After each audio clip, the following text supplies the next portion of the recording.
Պուրիտանները, ամենօրյա ընթերցանություն, Ջոն Ֆլավել, օր մայիսի 10։ Մի հիշիր իմ մանկության մեղքերը և իմ հանցանքները,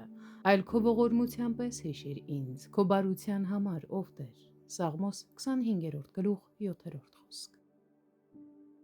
Ինչ մեծ ողորմություն է ունենալ ծնողներ, որոնք աղոթել են մեզ համար դեռ մեր ծնվելուց առաջ, ինչպես նաև մեր մանկության տարիներին, երբ մենք ինքներս չէինք կարող աղոթել մեզ համար։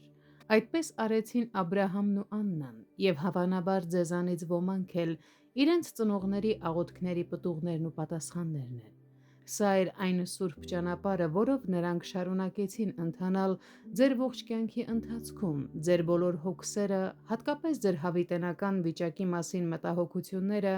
իրենց խնդիրների հետ միասին Տիրոջ առաջ տանելով։ Եվ երբ նրանց աչքերն ու սրտերը կոտրվում էին ցավից, նրանք սիրով ու ջերմությամբ իրենց հոգիները թափում էին Աստծո առաջ ձեզ համար։ Գնահատեք նման ողորմությունները, քանզի դրանք թանկարժեք են։ Ավելի մեծ ողորմություն է ծնվել բարեպաշտ ծնողներից, քան թագավորական ընտանիքից։ Ինչ առանձնահատուկ ողորմություն է, երբ ամենասովորական ապականությունները դեռ բողբոջի մեջ խեղդվում են նրանց բարեպաշտ և հոգատար դաստիարակության միջոցով։ Այժմ մենք հասկանում ենք, թե որքան վտանգավոր և վճռորոշ շրջան է երիտասարդությունը, և որքան մեծ է այդ տարիքի հակումը դեպի ամեն տեսակ չարիքի։ Չէ՞ որ հենց դրա համար են դրանք կոչվում երիտասարդական ցանկություններ։ Երբ Դավիթը հարցնում է, ինչով պիտի երիտասարդը մաքրի իր ճանապարհը,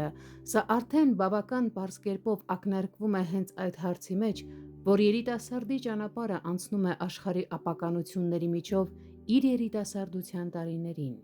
Երբ տեսնում ենք, թե ինչպես է Դավիթը աղոթում, որ Աստված չհիշի իր երիտասարդության մեղքերը, և ինչպես է Հոբը դառնությամբ բողոքում, որ Աստված կրել է տալիս նրան իր երիտասարդության անօրենությունները, ապա անկասկած չեք կարող չմտածել խոր երախտագիտությամբ այն երջանիկ միջոցների մասին, որոնցով ձեր բնության ապականությունը կանխվեց կամ զսպվեց հենց ձեր երիտասարդության տարիներին։